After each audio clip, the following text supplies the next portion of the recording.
Yo, yo, yo. Thanks for tuning in to the 8th episode of J Talks Crypto.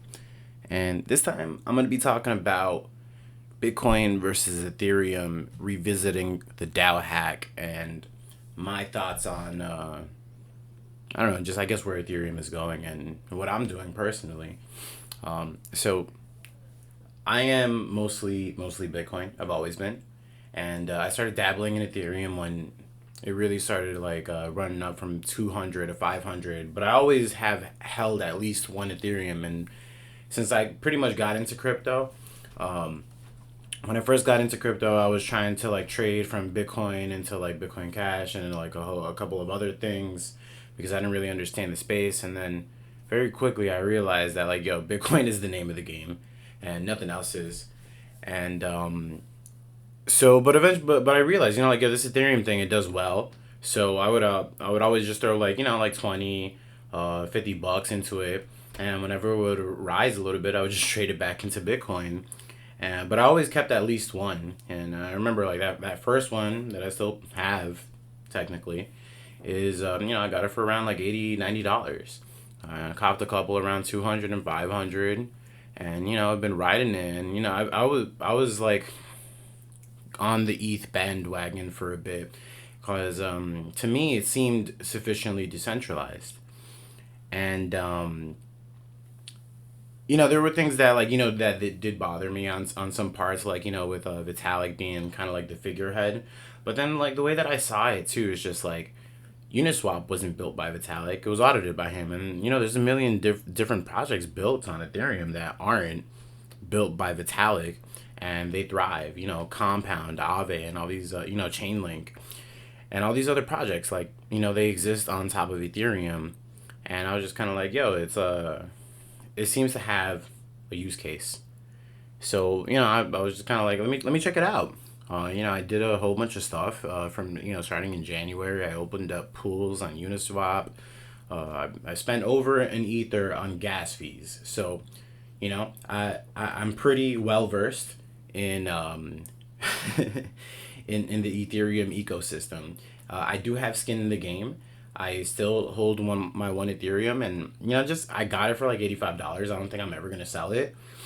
But I did just want to revisit some stuff because I feel like people aren't really thinking about it, and they're just getting they're just falling in love with the gains and number go up, and not really thinking about the implications of kind of what's going on. So when I first got into Ethereum, I had heard about the DAO hack, and it didn't really bother me. I was just kind of yeah, I mean, who wouldn't do that? This guy fucking sold $60 million. And, I've been, recently dabbling into, Bitcoin maximalist Twitter and, reading their opinions on it. And I don't like to discount anybody's opinion. I don't really, think that's useful.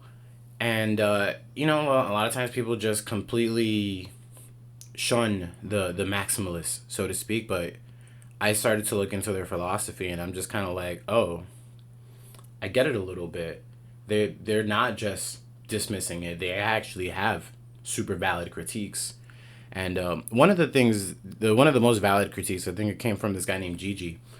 He spoke about it, where he said that was it really even a bug? Because it's something called a smart contract, and apparently the DAO hacker didn't do anything that was wrong, more or less. He just read the contract and executed it better than the people who wrote it. And that's why you did have that fork of Ethereum Classic, because people agreed with that sentiment. And eventually what Ethereum ended up doing is they ended up rolling back the blockchain and just essentially returning all the investors' money. You guys think that that's it sounds good today, and it sounded good to me back then because I was just if that happened to me, I wouldn't want to happen to me. But what's happening now with all of these meme coins? You look at SafeMoon, right? You look at some of these other projects, and you go over there and you read the white paper, and you can audit the code, and the contract says hey, if I throw $100 $200 at this thing, I'm gonna get 2 billion tokens, right? So let's say the token actually hits $1. You read the contract, so you're technically like a billionaire now, right?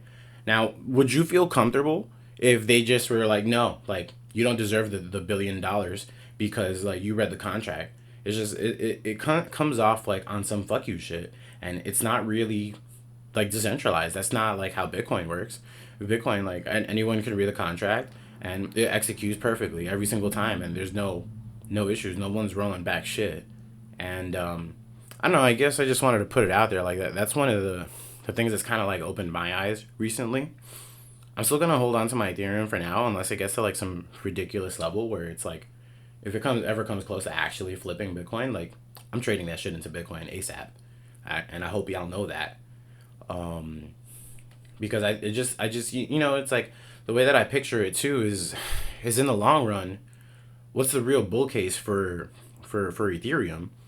Let's say it flips Bitcoin. Like this is the let's just imagine the absolute best case scenario for Ethereum right now. In my opinion, it would be that ETH 2.0 launches in 3 weeks due to some breakthrough, and everything works perfectly. It starts to get mass adoption. It flips Bitcoin, and then just like Charles Hoskinson said, like once you do it, it becomes easy. So all these other coins start flipping Bitcoin, right? And then Bitcoin is just bottom of the barrel, irrelevant. Okay, it becomes less profitable to mine Bitcoin. A whole bunch of miners start to like have to like loot close their facilities, and because they can't pay the bills no more, and then what happens? The difficulty adjusts, and it goes down, and the network keeps going. The hash rate will probably go down in the short term, but it will probably stay consistent. And what happens then in let's just actually try to envision like what happens if Bitcoin does get flipped, which in my opinion it won't, but let's just envision it. What then happens is that Bitcoin becomes more or less irrelevant for 3 years, and then the halving comes up, right? And then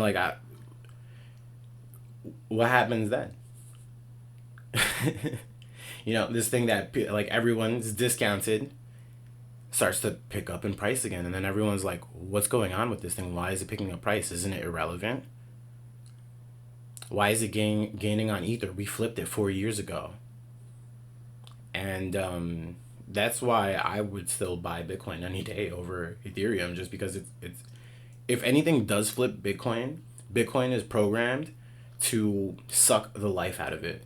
And Bitcoin's gonna suck the life out of it, not the life, but like the value out of everything. And that's why I'm buying it now, because I feel like nobody realizes that.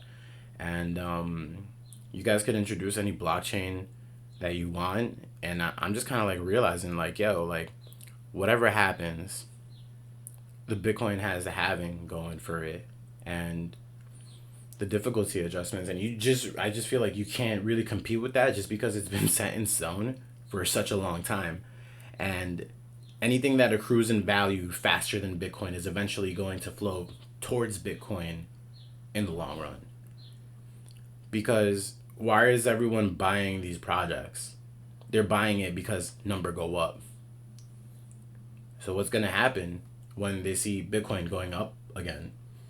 Eventually Bitcoin is going to stop being number go up, and it's going to be number go bonkers. And all these people, they bought Ethereum for the reason that number go up. So they're going to buy Bitcoin. And they'll buy it at the price that they deserve. Because that's the saying in Bitcoiner land. And I just wanted to put it out there. I also wanted to put something else out there. Is what they say is in a democracy we elect the rulers that we deserve, or the politicians that we deserve. And I just want to point that out about Ethereum. And you should be careful with this mentality. It's just like, Dan Hell's at it best. It is developer money in the sense that developers are the ones setting the monetary policy. So instead of giving it to the government, you're just giving it to nerds that know how to code, and probably read better books on economics, but they're still just like a small select group of people, like close to the money printer, and ultimate power corrupts. I don't think any one person is close to the Bitcoin money printer, and I just think that that's what it is. Um, so yeah, that's my thoughts on Ethereum versus Bitcoin right now, and I just wanted to put this little video out there because I feel like there's a lot of like just Ethereum maximalism without people being realistic about the big picture, and it's just like a lot of new blood. They just like look at it. It's just like, oh, 10,000, 2,000, like we about to go to fucking 50 and flip Bitcoin. And it's just like, bro, that's not happening, in my opinion. But if it does, I'm about to cop more Bitcoin with it, because that's the point. That's the name of the game. Stack sats, relax, chill, sit back. Don't watch the world collapse. All one sat equals one sat. My name is JTox Crypto. Thanks for tuning in. Like, comment, subscribe. You guys know I hate asking, but please do it. I'm trying to get to 20 subscribers. We still giving out these B20s. People just did a new drop. I still like his art. That's why I'm still giving away this token. In the future, I will be having some more cool shit that I'm gonna be doing for you guys. So thanks for tuning in. This is JTox Crypto signing off.